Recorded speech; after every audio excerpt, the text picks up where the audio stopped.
What's up, everyone? Trice here with another episode of Trice Watches Stuff. Before I go any further, let me just remind you to like and subscribe and help my tiny channel, get a little bit of growth. Now today, we're going to be discussing a movie that I reviewed the trailer for, and that is Netflix original Concrete Cowboy.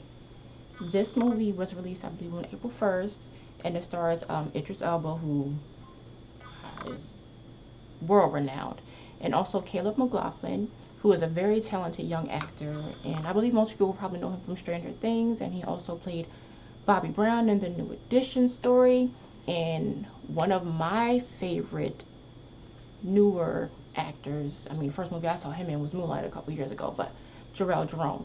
Now, first things first, I will say that Idris Elba is definitely the selling point for a lot of people for this movie, but the star, I would say, is Caleb, who plays his son in the film.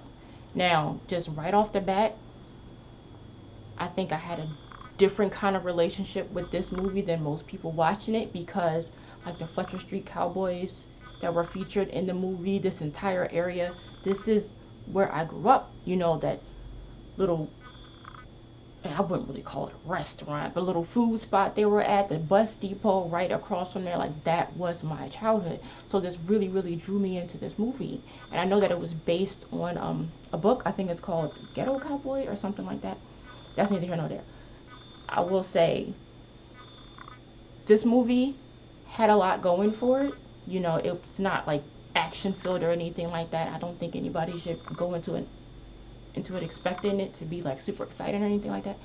It's really a very deep study of the relationship between a boy and his estranged father, and how that relationship pretty much didn't exist when the movie begins, and as we see it go forward, we understand the reason for their relationship being so strained, and we also get to see the growth of it.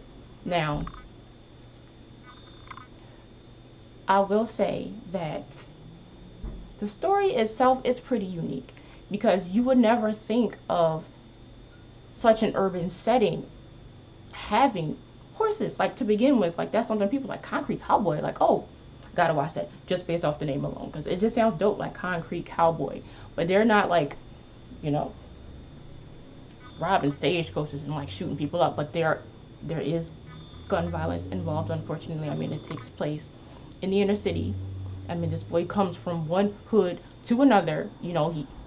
His mother obviously thinks she's getting him out of a tough situation, trying to improve his life, trying to give him some discipline, trying to turn things around for him. So she sends him to his father, who has a horse in his living room. What do you do with that? Never seen that before in my life, but it was in this movie. Now, the thing about this is, I don't want to just try to say it's just another movie about, this boy who didn't have a father in his life. And, like, to me, stories like this will always be important, because they give you a glimpse into exactly what is going on here, what these people struggle with, going through the things they go through. His character has had very little presence in his son's life, and he hasn't done a lot to cultivate that relationship. But at the same time, the way it started off kind of made things difficult for the both of them. And I'm not making excuses for him not being there for his son, but I also want people to be able to see the good in the situation and how they try to make it work for the both of them. And how, just because he wasn't there for his son does not mean that he doesn't care about him, that he doesn't love him. That's really the meat of the story. Colt, which is, the character he was named after, John Coltrane. I thought that was kind of sweet and adorable when we find out the origin of his name.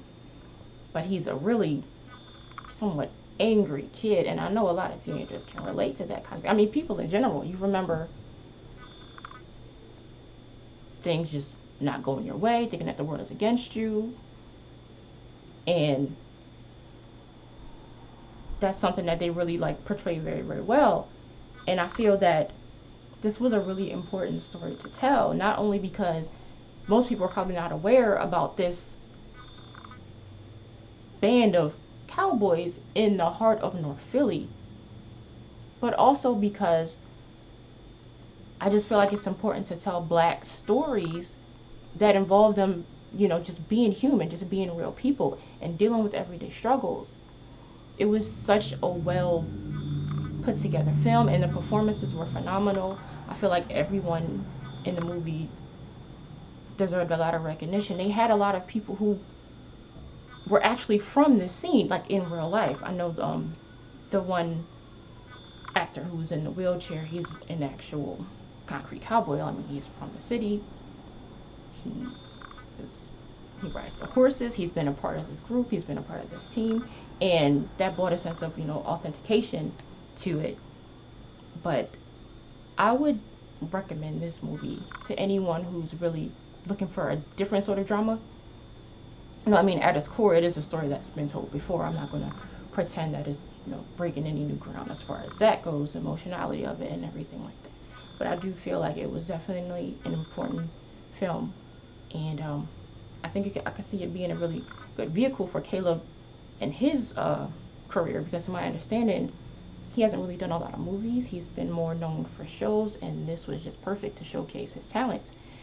It was perfect to further showcase Jharrel's, because we saw him and When They See Us, you know, his, I think, Golden Globe winning performance, and he brings that same element to this film. He's just immensely talented, and there's not a whole lot to say about Idris that hasn't already been said. He's one of my favorite actors. I swear, when I first saw him in a movie called Sometimes in April, I had no idea that he was British, especially when he showed up as Stringer Bell. No idea that the man was British. I mean, he drops that accent like nobody's business. I just love him. And I really love this movie.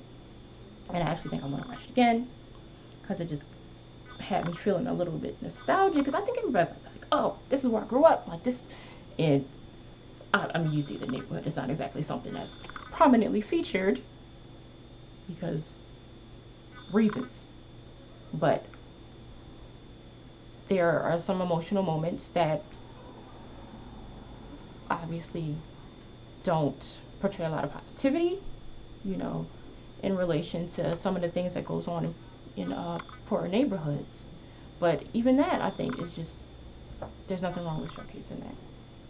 And I'm glad they did. I'm glad they told the story, because it's something that's like really,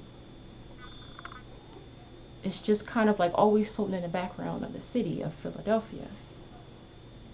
And it's actually become a pretty decent part of our history, at least, you know, for black people, you know, who originate from these neighborhoods. And I feel like this film, I don't know, it was phenomenal. I thought it was great. I really did. You know, I can't say enough good things about it.